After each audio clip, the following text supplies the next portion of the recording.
world government. This is the center of endurance, and endurance is what wins wars. Not how many people you kill, but how long can you endure? George Washington lost almost every battle he had, but he endured. He out-endured the British, and that's how the battle was won, endurance. And each and every one of you watching this, every single one of you, is just as important as the people who were our founding fathers, as that you are just as important as the Sons of Liberty who met in the 1770s to philosophize about freedom, to philosophize about a republic, to philosophize about a truly free country with a republic. There's 1 billion people on the planet. It only takes one to change it. Are you the one? There may be everybody in your classroom bugging out. Your whole school may be on fire with kids wild and bringing guns. But are you the one? Nature has a way of abundance. Nature puts out a lot of stuff looking for the one. So if you're going to go along with the trend of let's just kill each other, let's disrespect each other, then you're part of nature's plan as well, to be part of just the excess. But if you think more of yourself than just being the excess, you'll do more for yourself. Are you the one? Everybody's not gonna make it, but you have an opportunity to save yourself. Well, we don't have to look back thousands or even hundreds of years to see how dangerous this present day situation is. We can look back to Bolshevik Russia. We can see the takeover by the Bolsheviks talking about the people's revolution, talking about the positive change.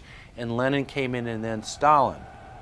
The fact is that over 40 million Russians between 1925 and 1940, good Russians, people who were Christians, people who had their own businesses, people who were educated, they were exterminated because they had their own business, because they were educated, because they believed in God's law.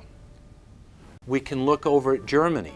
Germany was in a very, very terrible economic situation, and this very charismatic leader called Adolf Hitler comes in. He makes the roads good, and he promises a better life for the people. And within 10 years, you see a completely nationalized, centralized, dictatorial situation where millions and millions of people were exterminated. And then we can go to Maoist China. Mao came in, he promised change, he promised a better life, and within 5 years, 60 million Chinese were exterminated. They don't teach that.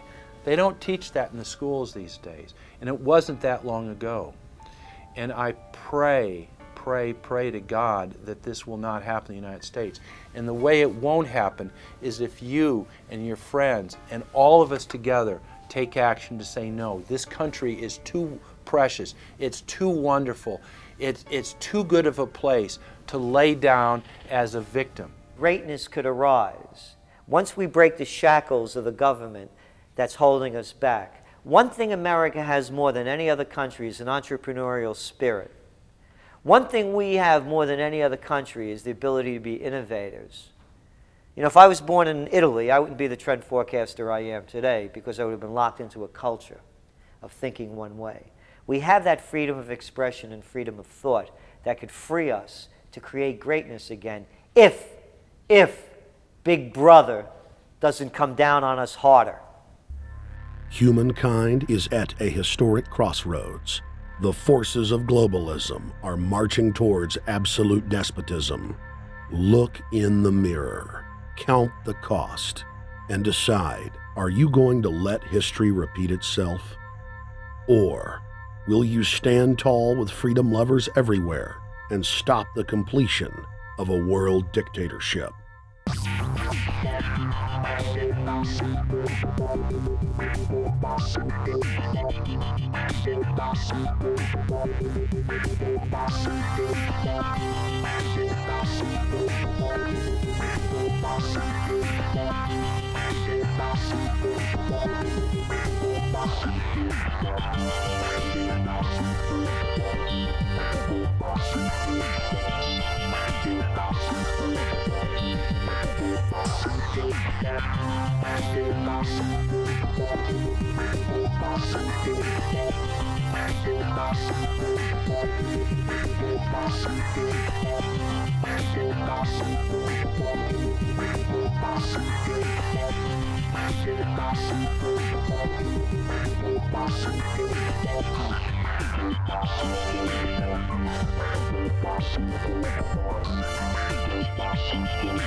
Possible.